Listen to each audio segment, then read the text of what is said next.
Good morning, I'm Pastor Dean of Crossroads Church of Franklin Lakes. Thanks for watching this video.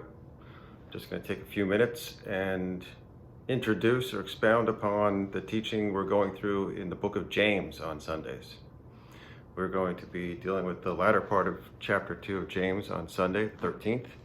We do meet in person at 649 Franklin Ave in Franklin Lakes, New Jersey.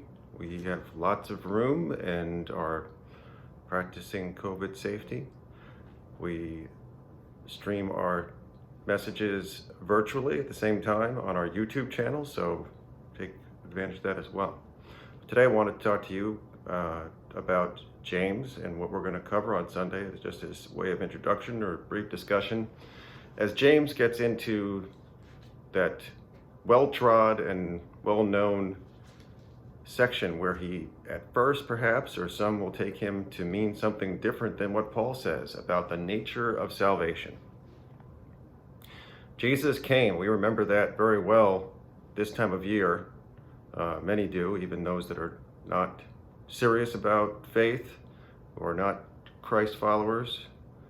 The world, or much of the world, celebrates a holiday, whether they're serious about it or not, that commemorates the time that Jesus came to earth. He took on the flesh of a man without losing his very nature as God. An amazing thing, the God-man. He came to pay the price that men could not pay. That is the crux of how our salvation had to be by faith and by what someone else did and not by our works. Let me start in the scripture today, and we won't go through a ton of scriptures, but one of the most beautiful ways that the scriptures speak of how our salvation is not by what we do, but by our faith. And if it's by our faith, it's based on faith on something that someone else did, what Jesus did on the cross, taking the penalty of our sin that we could not bear.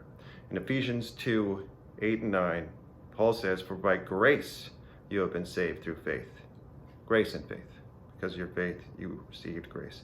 And this is not your own doing. It is the gift of God, not a result of works, so that no one may boast. Not a result of works. But it gets a little confusing in James because James talks about works a lot. Now, one thing we need to keep in mind is that James, the book of James, and what he does is not a well-developed and thought-out theological treatise. The way Paul is. Paul frequently in his letters spends the first approximately half of his letters laying out theological grounds.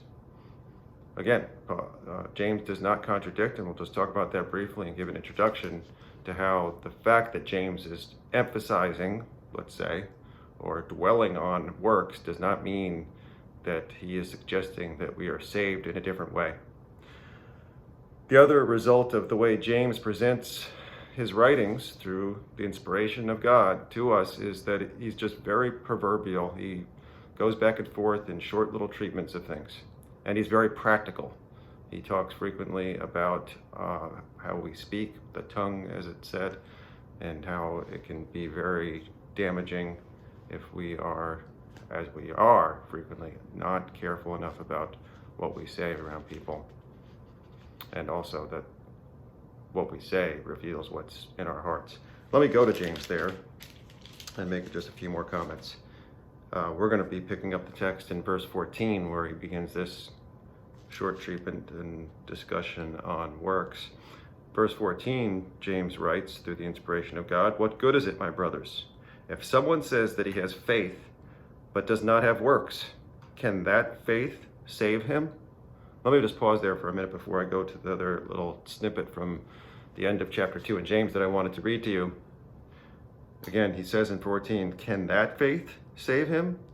What I think James is getting at in large part here is if you say you have faith, but it's not resulting in changing your behavior in works that God desires from you, not that you earn anything because of it, but if your faith, if your version of faith doesn't change and lead to those works, is that real faith?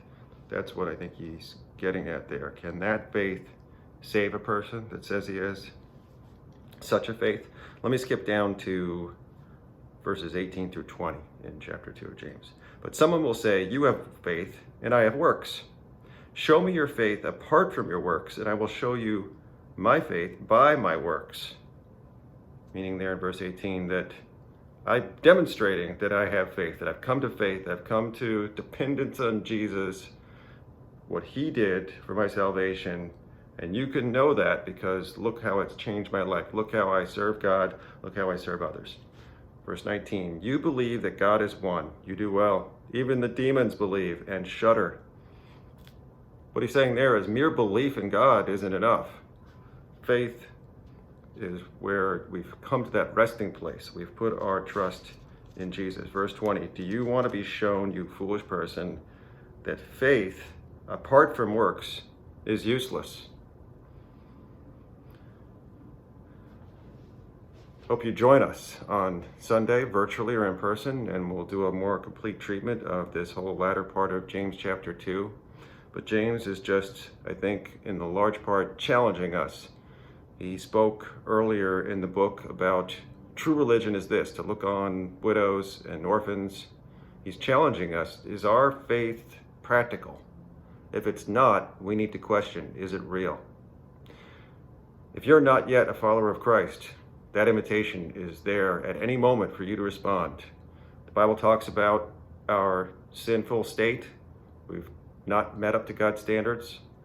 I think most thinking people will ultimately realize that that's true. Their conscience will tell them that there's something wrong ultimately with their behavior. They may not be a murderer or a humongous tax cheat or cheating people in business, but we ultimately, I think, all know that we have fallen short of God's standards, of the standards of righteousness.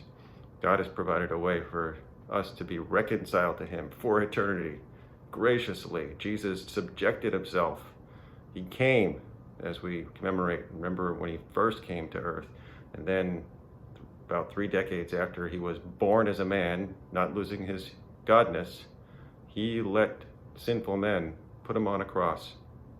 And at that time, he paid the price of sin that had to be paid, because we couldn't do works to earn salvation, as much as our hearts also are bent in the wrong way and want to be able to do something and do it ourselves. There's no do-it-yourself salvation. We have to fall upon Jesus, and you can do that in a moment. If you recognize your need and call out to God, call it to Jesus, save me, I can't save myself, I want a relationship for eternity with you.